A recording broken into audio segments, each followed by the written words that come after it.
Welcome to சந்தா சமையல். நம்ம இன்றைக்கி பிகாரி ஸ்டைல் எக் கறி எப்படி செய்கிறது பார்க்கலாம். 3 முட்டை சேர்த்துருக்கேன், வேக வச்சு எடுத்துக்கலாம். கொதி வந்ததோ 10 நிமிஷம் வேக விடணும். இப்போது முட்டை வறுத்துக்கலாம். கடாய் சூடானதோ எண்ணெய் சேர்த்துக்கலாம். 1/2 டீஸ்பூன் குழம்பு மிளகாய்த்தூள் சேர்த்துக்கலாம். உப்பு வறுக்க தேவையான அளவு சேர்த்துக்கலாம். 1/4 டீஸ்பூன் மஞ்சத்தூள் சேர்த்துக்கலாம். முட்டை ஓடு உரித்து எடுத்துருக்கேன், சேர்த்துக்கலாம். லோ ஃப்ளேமில் வச்சு வறுத்துக்கலாம்.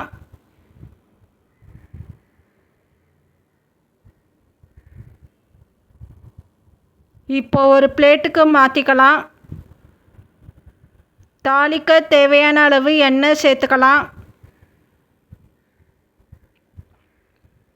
ஒரு பிரியாணி இலை, ஒரு பட்டை, ஒரு காஞ்ச மிளகா, 2 லவங்கம், 2 ஏலக்காய், 1/4 டீஸ்பூன் மிளகு, 1/2 டீஸ்பூன் ஜீரகம் சேர்த்துக்கலாம்.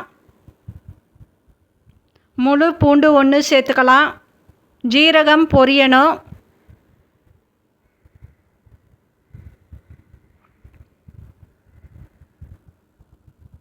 மீடியம் சைஸ் வெங்காயம் 2 நீளவாக்கில் கட் பண்ணி சேர்த்துக்கலாம். வெங்காயம் கண்ணாடி பதம் ஆகணும், வதக்கிக்கலாம்.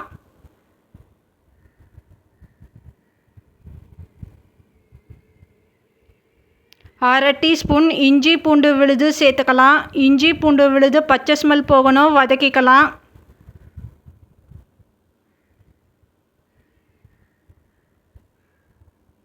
ரெண்டு மீடியம் சைஸ் தக்காளி கட் பண்ணி சேர்த்துக்கலாம். தக்காளி வதங்கணும்.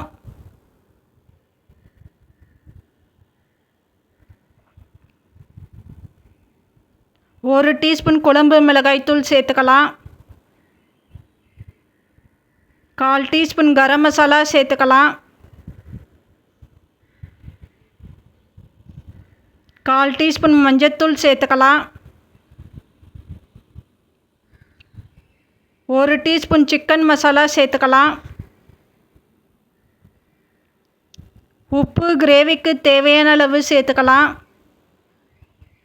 உப்பு சேர்த்துட்டு நல்லா மிக்ஸ் பண்ணிக்கலாம்.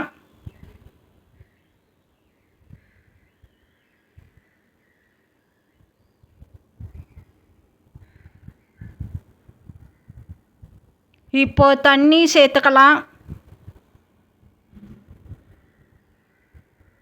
தண்ணி சேர்த்துட்டு நல்லா மிக்ஸ் பண்ணிக்கலாம். மிளகாய்த்தூள் பச்சை ஸ்மெல் போகணும், கொதிக்க விடணும்.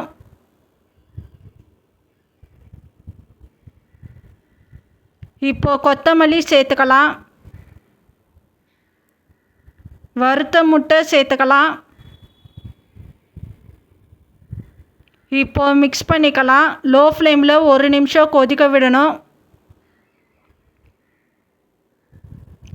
இப்போ ஸ்டவ் ஆஃப் பண்ணிடலாம். இப்போ நமக்கு பிகாரி ஸ்டைல் எக் கறி ரெடி ஆகிடுச்சு. இந்த சேனல் பிடிச்சிருந்தால் லைக் பண்ணுங்கள், ஷேர் பண்ணுங்கள், சப்ஸ்கிரைப் பண்ணுங்கள்.